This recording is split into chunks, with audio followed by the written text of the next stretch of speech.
सुप्रभात प्रिय विद्यार्थियों, मैं शालिग्राम तिवारी, प्रशिक्षित स्नातक शिक्षक हिंदी, केंद्रीय विद्यालय राजगीर से आप सभी के समक्ष आपके हिंदी के पाठ्यक्रम क्षितिज के अंतर्गत ललद्यत द्वारा रचित वाक के अंतिम काव्यांश की पंक्तियों की व्याख्या के साथ एक बार पुनः उपस्थित हूँ।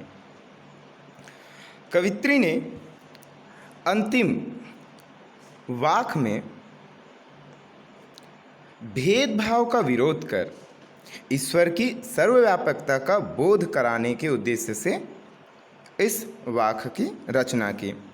कवित्री ललद्यत ने आत्मज्ञान को ही सच्चा ज्ञान माना है। आत्मज्ञान का तात्पर्य है अपना ज्ञान, अपने आप के वास्तविक स्वरूप को समझ पाना, यह आत्मज्ञान होता है।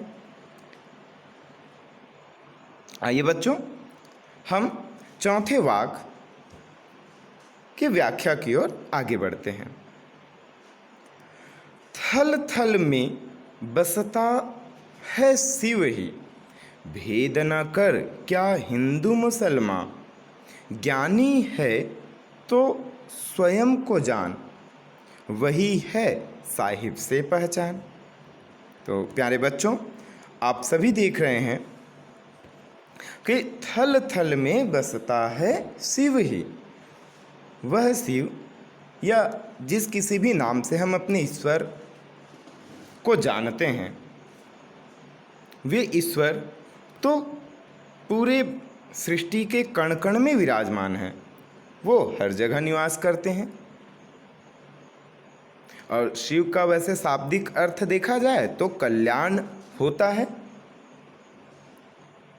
और यदि हम फिजिकल रूप से, भौतिक रूप से देखें तो शिव जी का जो स्वरूप है, उनके आसपास सर्प, बिच्छू, त्रिशूल, ये सभी प्रकार की, त्रिशूल का जो संकेत है वह 3 प्रकार के शूल अर्थात तापों का बोधक है, दैहिक, दैविक और भौतिक। इन सभी प्रकार के दुखों का शमन करने की क्षमता जिनमें है वही शिव है। आप सभी दूसरे चित्र में देख रहे हैं कि सभी प्रकार के धर्मों के जो सिंबल हैं, संकेत हैं, वो आप सभी के समक्ष प्रदर्शित है। हाँ, परंतु सभी का एक उद्देश्य है सेंटर पे, केंद्र पे, कि गॉड इज़ वन, अर्थात ईश्वर एक है। ये सभी रास्ते हैं, अतः हमें रास्ते की उलझनों को पार करते हुए उस एक लक्ष्य तक पहुंचने का प्रयास करना चाहिए, न कि उन रास्ते में ही रुक जाना चाहिए। ज्ञानी वह है जो स्वयं को जानता है। आप देख रहे हैं तीसरे चित्र में कि ज्ञानवान पुरुष अंतर्मन की शक्तियों को जानने और समझने का प्रयास कर रहा है। तो आइए बच्चों, हम प्रस्तुत काव्य पंक्तियों की व्याख्या की ओर बढ़ते हैं। प्रस्तुत काव्य पंक्तियाँ आपके पाठ्य पुस्तक के अंतर्गत क्षितिज से लिया गया है, जिसकी रचना कवित्री ललद्यत ने किया है, जिन्हें ललितेश्वरी के नाम से भी जाना जाता है, लल योगेश्वरी के नाम से भी जानते हैं। तो बच्चों, आइए हम व्याख्या से पूर्व इसके कठिन शब्दों के अर्थ से परिचय प्राप्त कर लेते हैं। थल थल अर्थात कण कण, स्थान स्थान में, जगह जगह पर। शिव, यहाँ पर ईश्वर या ईश्वर तत्व के रूप में उसे संकेत के रूप में लिया गया है। भेद, भेद का तात्पर्य है भेदभाव रखना, अंतर करना। साहिब अर्थात ईश्वर या खुदा के लिए यह प्रयुक्त शब्द है। तो बच्चों, आइए हम इसके व्याख्या की ओर बढ़ते हैं। कवित्री ललद्यत के अनुसार परमात्मा जो है थल थल में बसता है शिव ही। परमात्मा प्रकृति के कण कण में बसा हुआ है और ईश्वर तत्व जो है मनुष्य में जीवन तत्व के रूप में विद्यमान है। मनुष्य जीवित है उसका प्रमाण यही है कि उसके अंदर प्रकृति में रहने वाले परमात्मा का ही निवास है और तभी तक वह जीवंत प्रतीत होता है, दिख पा रहा है। परंतु जो भिन्न भिन्न धार्मिक मान्यताएं उस ईश्वर की पहचान के लिए रास्ते के रूप में बनाया गया है। भेद न कर क्या हिंदू क्या मुसलमान। तो आप देख रहे हैं कि ये जो धार्मिक मान्यताएं हैं, हिंदू, मुसलमान, सिख, ईसाई आदि जितने, जैन, पारसी, ये सभी बौद्ध के ईश्वर में अंतर करती हैं। ये एक दूसरे की बुराइयों में यदि लगे हुए हैं तो हम ईश्वर के राह तक, ईश्वर को अपने लक्ष्य बनाकर नहीं पहुंच सकते वहां तक। अतः हमें एक दूसरे की रास्ते की बुराई न करके लक्ष्य पर केंद्रित हो जाना चाहिए। कवित्री कहती हैं कि हे हिंदू, हे मुसलमान, तुम इस सर्वव्यापी तत्व में भेद ना करो। वो तुम्हारी भाषा में उसे अलग नाम से जाना जाता है, किसी और की भाषा में अलग नाम से जाना जाता है, लेकिन काम तो वह एक ही करता है। फिर कवित्री आगे कहती हैं कि यदि तुम्हें वास्तव में ज्ञानी है तो स्वयं को जान।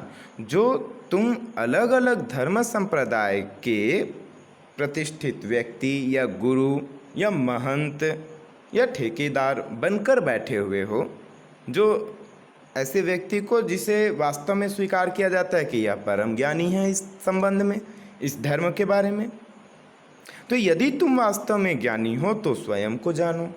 कवित्री कह रही हैं कि तुम सच्चे अर्थों में यदि ज्ञान प्राप्त करना चाहते हो तो तुम्हें स्वयं को पहचानना होगा, क्योंकि जो व्यक्ति स्वयं को नहीं पहचानेगा तो वह ईश्वर या बाहरी चीज़ों में तो भेदभाव रखेगा ही और उनकी सही पहचान नहीं हो पाएगी, क्योंकि तुम में भी वही ईश्वर विद्यमान है जो दूसरों में आपको दिखाई देगा। जब स्वयं को पहचान लोगे तो स्वयं में ही ईश्वर को खोजो और वह अवश्य मिलेगा।